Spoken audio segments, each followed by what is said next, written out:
Hello friend, कैसे हैं आप सब। उम्मीद करता हूँ बहुत बढ़िया होंगे और आप सभी का स्वागत है आज की इस इवनिंग सेशन के अंदर, जहाँ पे हम थोड़ा सा मार्केट से हट के बात करेंगे। क्योंकि हम लोग दिन भर तो बात करते ही रहते हैं कि चार्ट्स को देख के टेक्निकल एनालिसिस वगैरह करके, लेकिन कुछ चीज़ें ऐसी हैं जो आपको समझना बहुत ज़रूरी है और वही चीज़ मैं समझाना चाहता हूँ। और नथिंग इज़ स्क्रिप्टेड। मेरे माइंड में जो आ रहा है, जो आज तक मैंने सीखा है, आज तक मैंने समझा है मार्केट को देख के, सही गलत, वो सारी चीज़ें मैं आप लोगों के साथ शेयर करना चाहता हूँ। और टुडे इज़ फ्राइडे, कल सैटरडे संडे वीकेंड्स का दिन है, तो कोशिश ये करना कि थोड़ा सा मार्केट से दूर रहो वीकेंड्स के दिन। और ये भी कोशिश करना कि थोड़ा सा वीकेंड्स के दिन अगर टाइम मिलता है तो चीज़ों को समझो। इन द सेंस, हम कहाँ कहाँ मिस्टेक कर रहे हैं मार्केट के अंदर, ओके, और कौन सी चीज़ें हम सही से समझ नहीं पा रहे हैं। ऐसा क्यों हो रहा है कि हमको लगता है कि यहाँ से बीटीसी ऊपर जाएगा, लेकिन जब हम ट्रेड लेते हैं तो बीटीसी प्राइस नीचे आ जाता है। जब हम सोचते हैं कि नीचे जा रहा है तब प्राइस ऊपर चले जाता है। तो ऐसा क्यों होता है, ओके। तो अगर मैं आपसे पूछूं कि क्या आपने कभी ट्रेडिंग की जर्नल वगैरह बनाई है, मतलब कि आप डेली का लिखते हैं कि क्या हुआ है क्या नहीं हुआ है, तो आई एम श्योर कि मेरे ख्याल से बहुत सारे लोगों का जवाब होगा कि नहीं, हम नहीं लिखते हैं। ठीक? तो ये सबसे बड़ी एक गलती होती है कि हम डेली जो करते हैं, ट्रेड करते हैं, उसका बही खाता नहीं बनाते कि हमारी गलती क्या होती है, हमने सही क्या किया है, तो वो नहीं लिखते। और क्या होता है कि कुछ दिनों के बाद हम वही चीज़ रिपीट करते हैं। जब हम लिखते हैं तो क्या रहता है कि हमें पता रहता है कि हाँ, ये गलती हुई, इसे नहीं करना है। तो आपने नॉर्मली देखा होगा कि जब भी मैं वीडियोस बना रहा हूँ तो मेरे पास कुछ बुक्स वगैरह पड़ी रहती हैं जिसके अंदर मैं लिखता रहता हूँ। तो यहाँ पे भी देख सकते हैं, अगर मैं आपको दिखाऊँ तो यहाँ पे भी आप देख सकते हैं, अगर सही से दिख रहा हो तो। जैसे मैं यहाँ पे मैंने लिखा है कि एवे के अंदर मैंने ट्रेड किया है पर मुझे लॉस हो गया है, बिग मिस्टेक, मैंने 20x का क्रॉस किया था और विदाउट चेकिंग, तो ये मेरी बिग मिस्टेक हो गई। कितना लॉस हुआ, प्रॉफिट कितना हुआ, ये सारी चीज़ें मैंने लिखी हैं। उसके बाद कौन कौन से लो सतोशी वाले कॉइन्स थे जिनके अंदर मैंने ट्रेड करना है, वो सारी चीज़ें मैंने यहाँ पे लिखी थी। ठीक है, तो ये सारी चीज़ें डेली वाइज आपको लिखना है कि आप डेली क्या क्या करते हैं। ठीक है, मिस्टेक्स हो रहा है उसको भी लिखो। जैसे मैंने यहाँ पे लिखा है कि पोल्का डॉट पे नज़र रखो, ये इतना परसेंटेज नीचे हो गया है, ओके। देन कुछ न्यूज़ निकल के आ रही है, इथेरियम 2 की हाइप निकल के आ रही है, तो वहाँ पे मैं बाय करना है। देन यहाँ पे आप देख सकते हैं कि निफ्टी का इतना टारगेट होगा, इतना सपोर्ट है, ऊपर का रेजिस्टेंस है, वो रेजिस्टेंस अगर तोड़ेगा तो हमें ऊपर बाय करना है। अगर नीचे आता है तो कितना परसेंटेज नीचे आएगा। ये सारी चीज़ें लिख के रखी मैंने, मतलब कल के लिए जो प्लान बनाना है वो आज मैंने रेडी करके रखी है। तो यहाँ से आप सब देख सकते हैं, सारी चीज़ें यहाँ पे मैंने लिख के रखा है पूरा। ये हर दिन क्या क्या ट्रेड करनी है वो सारी चीज़ें यहाँ पे लिख के रखी हैं, ओके। उसी तरह से ये जो किताब है इसके अंदर ही मैं सारी चीज़ें लिख के रखता हूँ कि कितने लेवल पे क्या बाय किया है, ओके। जैसे मुझे निफ्टी में करना है, कौन कौन से स्टॉक्स में करना है, तो ग्लैंड फार्मा है उसके अंदर मुझे ट्रेड करना है, अडानी में करना है, टाटा मोटर्स में करना है, कैस्टल इंडिया, ये सारी चीज़ें मैंने लिख के रखी कि किस दिन क्या करना है, ओके। यहाँ पे भी देख सकते हैं, ये स्टॉक मार्केट की मेरी बुक है। तो जैसे विप्रो में मुझे कितने पे ट्रेड करना है, क्या करना है, दीपक फर्टिलाइजर्स है, तो ये सारी चीज़ें आपको करनी पड़ती हैं। तो इससे क्या होता है कि आपकी ट्रेडिंग बेहतर होती रहती है। अब ट्रेडिंग देखिए ऐसी भी चीज़ नहीं है, लोगों ने बहुत ऐसा बना दिया है कि हाँ ट्रेडिंग काफ़ी आसान होती है कि भाई कोई भी आएगा, आज चार्ट्स वगैरह देख लो, हम इसके अंदर अच्छा खासा पैसा कमा लेंगे। देखिए ऐसा नहीं है, ओके। कुछ लोग कहते हैं कि भाई 4-5 स्क्रीन लगा लो बड़ी बड़ी, तो उसके बाद से अच्छा कॉन्फिडेंस आ जाता है, आप ट्रेड करेंगे। तो ट्रेडिंग में ज़्यादा स्क्रीन लगा के भी कुछ नहीं हो सकता है। ठीक है, आप देख सकते हैं मैं अभी भी 2 ही स्क्रीन यूज़ कर रहा हूँ, ओके। और ये मैंने अभी डाला है स्क्रीन, मैं लैपटॉप से करता था और फॉरेक्स वगैरह करता, मोबाइल से करता हूँ। तो ज़्यादा स्क्रीन लगाने से कोई फ़र्क नहीं पड़ता है, ठीक है। बस चीज़ आपको आनी चाहिए और जितने कम से कम है उसके अंदर आप काम कर सकते हो, ओके। मैं आपको स्क्रीन पे पूरा अच्छे से दिखा नहीं पाऊंगा क्योंकि I am really very tired. और अगर मैं इथेरियम की बात करूँ तो इथेरियम का लास्ट टाइम हमने बात किया था कि ये एक डिसेंडिंग ब्रॉडनिंग वेज पैटर्न के अंदर चल रहा है, ओके। और उसके बाद क्या हुआ कि उस पैटर्न को थोड़ा सा नीचे तोड़ा, लेकिन वापस से अब पैटर्न के अंदर आ गया है। तो मैंने यहाँ पे क्या किया है, ये जो डिसेंडिंग पैटर्न था, ब्रॉडनिंग पैटर्न था, उसको नए लो के साथ वापस से एडजस्ट कर दिया है। अगर आपको दिखता होगा यहाँ पे, तो वापस से एडजस्ट कर दिया है। तो इससे क्या हो रहा है कि अब अगर यहाँ से एक ब्रेकआउट होता है, ऊपर की तरफ ब्रेकआउट होता है, तो बहुत ज़बरदस्त जो है इसकी प्राइस ऊपर जा सकती है। और राइट नाउ ये ऊपर की तरफ आ रहा है इथेरियम, इसकी प्राइस चल रही है 1200 के आसपास चल रही है। और इससे पहले जो एक हायर लो था इसका, वो था 1250। तो अगर ये 1250 को तोड़ देता है तो जो हमारी ब्रॉडनिंग चैनल है उसके ऊपर वाली जो लाइन है उसके आसपास, यानी कि 1250 के आसपास, नहीं सॉरी 1350 के आसपास वो हिट करेगा, तो वहाँ तक जाता है। तो अब जो विड्थ है वो और ज़्यादा हो गई है, तो ज़्यादा विड्थ होगी तो ज़्यादा हाइट बनेगी तो ज़्यादा प्राइस ऊपर जाएगा, ठीक है। तो मैं आपसे यही कह रहा था कि ट्रेडिंग जो है इतना आसान नहीं है, आपको पूरी तरह उसके अंदर अपने आप को डालना पड़ेगा, ओके। अब जो कुछ लोग जो गलतियां करते हैं जो मुझे दिखती है वो मैं आप लोगों के साथ शेयर कर रहा हूँ। इसलिए ये वीडियो बना रहा हूँ कि मुझे पता है कि अभी जिस तरह से ये क्रिप्टो का अवेयरनेस आया है, बहुत सारे नए लोग इसके अंदर जुड़ गए हैं, ठीक है। हमें वीडियोज़ के व्यू से भी मालूम पड़ता है, सब्सक्राइबर से भी मालूम पड़ता है। तो जो नए लोग हैं जो इसके अंदर आए हैं, वो ये सोचकर मत आइए क्रिप्टो के अंदर कि ठीक है आप यहाँ पे आ गए हैं, आपने बाय कर लिया, आपको अच्छा खासा प्रॉफिट होगा, ठीक है। ये मार्केट जितना तेज़ी से ऊपर जाता है उतना तेज़ी से नीचे जाता है। चाहे आप स्टॉक मार्केट की बात कर लो, फॉरेक्स की बात कर लो। स्टॉक मार्केट की बात करेंगे तो निफ्टी भी ऊपर गया था, अच्छा खासा ऊपर जा रहा था, फटाक से नीचे आ गया। सेंसेक्स 50,000 टच करके नीचे आ गया, ठीक है। सबकी सिट्टी बिट्टी गुम हो गई, ठीक है। बड़े से बड़ा जो एनालिस्ट होता है वो भी बोल नहीं पा रहा था कि भाई ये 50,000 से टच करके नीचे क्यों आ गया, ठीक है। बिकॉज किसी को पता नहीं है कि मार्केट नेक्स्ट स्टेप क्या लेगा। ऑल वी कैन डू कि हम एक जजमेंट निकाल सकते हैं, एक आइडिया निकाल सकते हैं कि कितना और ऊपर जा सकता है, कहाँ कहाँ रुकावट आ सकती है। तो आपको ये चीज़ सीखनी पड़ेगी, क्योंकि इंस्टेड कि आप टाइम वेस्ट करो, लंबी लंबी बातें कर रहे हो किसी के साथ, लंबे लंबे लाइव चैट्स में जा रहे हो, ठीक है, उससे कुछ हेल्प नहीं होने वाला। उससे क्या होगा कि दिन के आपके जितने भी आवर्स होते हैं, ठीक है, जिसके अंदर आप कुछ काम कर सकते हो, उसमें से 1-2 घंटे आप और ख़राब कर देते हो, ओके।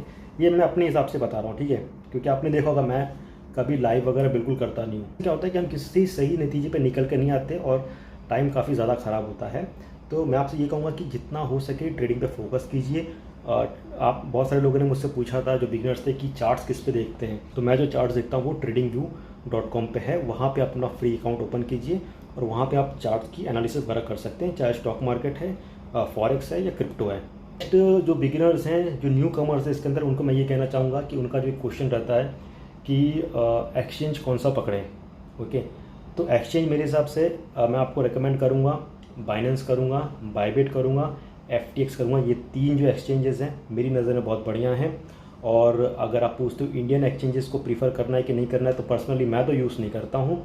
और बाकी जो ट्विटर पे बाकी लोग के, आप ही लोग के जो रिव्यूज़ आते हैं वो सही नहीं आते उन एक्सचेंजेस को लेके। मतलब कि कभी सपोर्ट नहीं मिलता है, कभी 0.5 BTC गायब हो गया, कभी इथेरियम नहीं आया, कभी रिफंड नहीं आया, 4-4 साल तक रिप्लाई नहीं मिलता है। फिर ट्विटर पे बड़े इन्फ्लुएंसर्स उस चीज़ को उठाते हैं, तब जाके उन लोग के रिप्लाई आते हैं कि ठीक है चीज़ें शॉर्ट आउट हो गई। तो मतलब चीज़ें शॉर्ट आउट तब होती हैं जब मैं हूँ या कोई भी और बड़ा इन्फ्लुएंसर है, पुष्पेंद्र भाई हैं, या आप एडी की बात कर लीजिए, या संदीप भाई हैं, ठीक है, ये सब लोग जब उस चीज़ को पीछे पकड़ते हैं तब वो एक्सचेंजेस जाके उन सब चीज़ों को सॉल्व करते हैं, ओके। अदरवाइज़ ऐसे कितने लोग हैं जिनकी प्रॉब्लम शॉर्ट आउट नहीं होती है, ओके।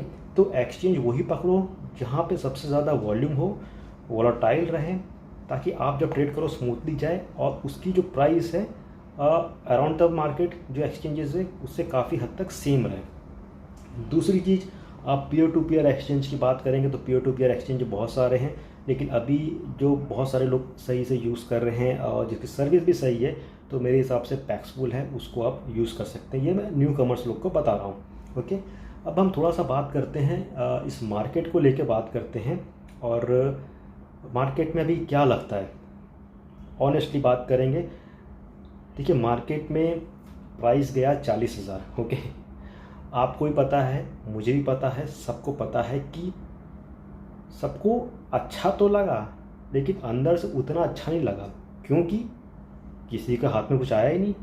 बहुत सारे लोग जल्दी निकल गए, 18,000, 20,000, 25,000 पे निकल गए, प्राइस चले गए 40,000, सब बेच के USD के अंदर खड़े हैं, ओके। अब जिसके हाथ में BTC होगा, जिसने होल्ड किया, उसको खुशी होगी, लेकिन मेजॉरिटी ऑफ द पीपल, 90% जो ऐसे हैं जिन्होंने अपने BTC सेल कर दिए हैं टू इन्वेस्टर्स और बड़े प्लेयर्स को। अब यहाँ पे एक चीज़ और मैं समझाता हूँ कि ये जो प्राइस पुश हुआ है, आप कह सकते हैं कि 19,000 के आसपास से या 15,000 से ये जो पुश हुआ है, this is not from the retail traders. आप और हमने इसको पुश नहीं किया है, इसको पुश किया है इंस्टीट्यूशनल इन्वेस्टर्स ने, बड़ी बड़ी वेल्स से उन्होंने इसको पुश किया है। ये सोच के पुश किया है कि एक अच्छा खासा जब फोमो क्रिएट होगा तो रिटेल ट्रेडर्स इसके अंदर घुसेंगे। पर आप और हम इतने बेवकूफ़ भी नहीं है, ठीक है। हम लोग छोटे खिलाड़ी हैं, लेकिन इतने भी वो नहीं है कि ये लालच में आके 40,000 के ऊपर चीज़ों को बाय करने बैठ जाए, ठीक है। तो उतना नहीं। तो जब ये बड़ी वेल्स ने देखा कि यार 40,000 तक पहुंचा दिया, लेकिन ये छोटी मछलियां ऊपर नहीं आ रही हैं, ठीक है, तो उनको क्या लगा कि यहाँ से ठीक है, थोड़ा बहुत प्राइस नीचे होने लगा। उनमें से कुछ लोग उसको प्रॉफिट बुकिंग करने लग रहे हैं, इस तरह से हो रहा है।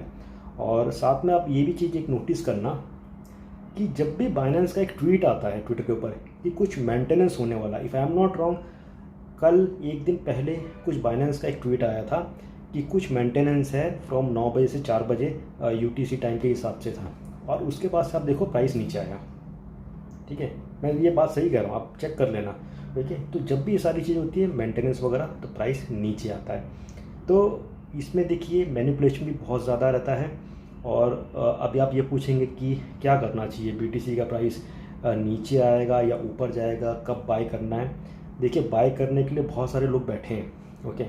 अब यहाँ पे लोगों ने माइंड में ये भी चीज़ बिठाई है कि 28,000 पे आएगा, 28,000 पे आएगा, हम लोग बाय करेंगे।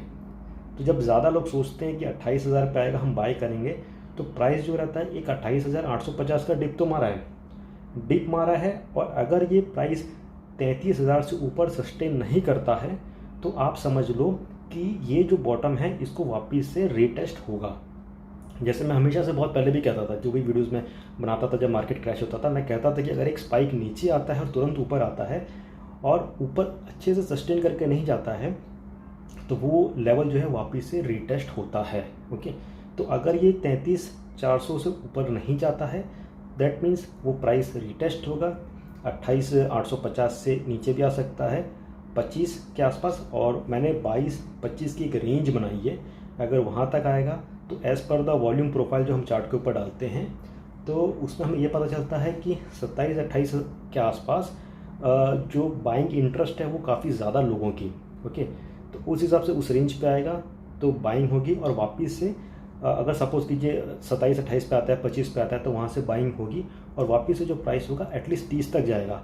तो इसमें क्या होगा, आप अगर इंस्टेंटली बाय करते हैं और 30 तक जाता है, तो आपको 3-4 हज़ार का अच्छा खासा वहाँ पे मुनाफा मिल सकता है। तो यहाँ पे मैं स्कैल्पिंग का ही आप लोग को कहूँगा। और लॉन्ग टर्म में करना चाहते हैं तो आप वेट कीजिए, देखिए प्राइस अगर थोड़ा नीचे आता है तो अच्छी बात है, अगर ऊपर आता है तो मेरे हिसाब से अगर आप लॉन्ग टर्म के लिए होल्ड कर रहे हैं तो ये भी देखना रहेगा कि प्राइस जो है 35 से ऊपर जाता है कि नहीं जाता है। अब एक और क्वेश्चन आप लोग के माइंड में ही रहेगा कि जैसे कि मैं अभी नीचे की बात कर रहा हूँ कि यहाँ तक नीचे जा सकता है, तो क्या प्राइस ऊपर नहीं आएगा? देखिए प्राइस ऊपर आएगा, लेकिन जैसे कि मैंने एक वीडियो में आप लोग से कहा है, लास्ट टू लास्ट वीडियो थी जिसके अंदर मैंने पिछले 2012 से लेके 2021 तक एक चार्ट दिखाया था। उसमें ये बताया था कि जितने भी ये 7-8 साल हैं उसमें जो फर्स्ट क्वार्टर होता है, ठीक है, भले बुल रैली कितनी बड़ी आई हो, first quarter of every year, ठीक है, 9 में से 7 मरतबा वो फर्स्ट क्वार्टर में प्राइस नीचे आया है, ओके। यानी कि जैन, फेब, मार्च, ये जो महीना है इसमें प्राइस डंप हुआ है, और लास्ट क्वार्टर जो है वो हमेशा अच्छा गया है। तो वही चीज़ यहाँ पे हो रही है। 2017 में भी दिसंबर के वहाँ से ऊपर गया और जनवरी से प्राइस नीचे नीचे आता गया। तो अब हमें ये देखना है कि ये जो मंथ है, ये जो मंथली कैंडल मैंने इससे पहले वाली वीडियो में बताया है कि ये कैंडल अभी नीचे बन रहा है थोड़ा थोड़ा। अगर ये रेड कैंडल बनता है मंथली कैंडल, और वीकली कैंडल ऑलरेडी 2 या 3 रेड में हो चुके हैं, तो वीकली भी रेड में होता है, मंथली कैंडल रेड में होता है, तो हो सकता है कि ये जो मंथ है जैन और फेब में थोड़ा बहुत हमें करेक्शन देखने को मिले या साइडवेज देखने को मिल सकता है। और उसके बाद और अच्छा ही है कि आप और हमको एक क्वार्टर में बाय करने को मिल जाएगा, अदरवाइज उतने ऊपर वाली प्राइस में तो कोई बाय नहीं करेगा, ओके। तो we have to very cautious in this month February, okay, क्योंकि जो हिस्ट्री रिपीट कर रही है उसको हम नकार नहीं सकते। हो सकता है प्राइस फेब एंड में या मार्च में अच्छा खासा ऊपर पिक ले ले। और एक बात और, हम देखेंगे 40,000 भी देखेंगे, हम 50,000 भी देखेंगे। और एक जो और मैंने वीडियो बताई थी जहाँ पे वो बिल करके जो charts, I don't know exactly the name, लेकिन मैंने आप लोगों के साथ शेयर किया था, जहाँ पे ये बताया था कि प्राइस तब तक ऊपर जाता है जब तक एक टॉप की जो लाइन है ग्रीन वाली उसको टच नहीं करता है, और वो जो है एग्जैक्टली करेक्ट उसी हिसाब से चलते हुए आ रहा है। तो अभी भी ग्रीन वाली लाइन को टच नहीं किया है, तो प्राइस छोटा मोटा नीचे करेक्शन ले सकता है, 30% का लिया, 40% का ले सकता है, ऊपर नीचे चल सकता है।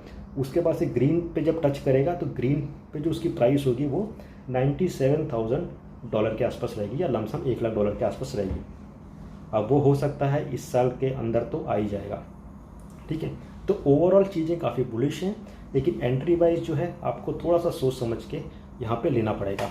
अगर अब हम इथेरियम की बात करते हैं तो इथेरियम में देखिए सबसे ज़्यादा बुलिश सिनेरियो बना हुआ है, हर चीज़ उसमें पॉजिटिव है, बुलिश लग रहा है। इथेरियम 2 है, बिकॉन चेन है, उसके बाद EIP का अपडेट है, फिर स्केलिंग अपडेट है, बहुत सारी चीज़ें आ रही हैं। तो उसमें कोई खामी नहीं है देखिए अपडेट्स के अंदर, और न्यूज़ में भी कोई खामियां नहीं है। अब ये जो प्राइस है ये अच्छा खासा ऊपर जा सकता है, ओके। लेकिन जैसे हमने देखा है कि ये BTC के साथ काफ़ी हद तक चलता है। और दूसरी चीज़ यहाँ पे ये है कि बहुत सारा जो इथेरियम है it went into staking, Ethereum की सप्लाई काफ़ी कम हो गई है, ओके। डेट्स वाई इसका प्राइस भी ऊपर जा सकता है, ओके। थोड़ा बहुत इसमें मूवमेंट्स ऊपर नीचे रहेंगी, और लेकिन अभी भी इतना ज़्यादा कुछ खास गिरा नहीं है, 1200 के आसपास चल रहा है। और उसके बाद DeFi के जो कॉइन्स हैं वो अभी 15% 20% के आसपास नीचे गिरे पड़े हैं, ठीक है। तो अगर BTC वापस 28,000 के आसपास आता है तो मैं आपको ये कहूँगा कि DeFi के जो कॉइन्स है उनकी अभी जो प्राइस चल रही है उससे 25 से 30% की एडवांस बाइंग बिड डालकर रखो आप, आएंगे फ्लैश में हिट होगा, आपको मिल जाएगा। अब तो ये आपको तभी मिलेगा जब आप एडवांस बिड डालते हो, ओके। तो DeFi के कॉइन्स हैं उनके ऊपर आप नज़र रखो। फिर इससे पहले वाले वीडियो के अंदर मैंने कुछ ऑल्ट कॉइन शेयर करें, वो आप चेक कर लेना, उनके ऊपर भी नज़र रखना, ओके। तो इस वीडियो के अंदर बस मुझे इतना ही कहना था कि जितने भी जो बिगिनर्स हैं, न्यू कमर्स हैं, वो थोड़ा सा अच्छे ढंग से, होशियार ढंग से अपनी जर्नल्स वगैरह लिखना चालू करो।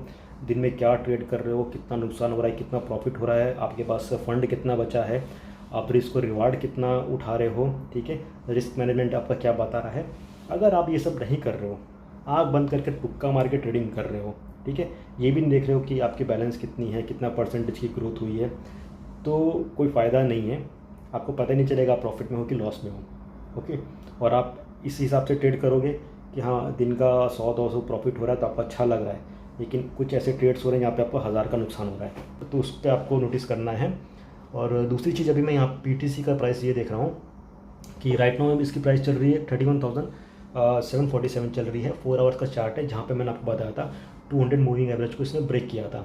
अब 200 मूविंग एवरेज को ब्रेक किया है, और अभी बार बार जो प्राइस की रिजेक्शन हो रही है वो 200 मूविंग एवरेज पे हो रही है। एक कैंडल हुआ, 2 कैंडल हुआ, ये तीसरा कैंडल है, ये भी रिजेक्ट हुआ है, और ये कैंडल रेड में कन्वर्ट हो गया है, ओके।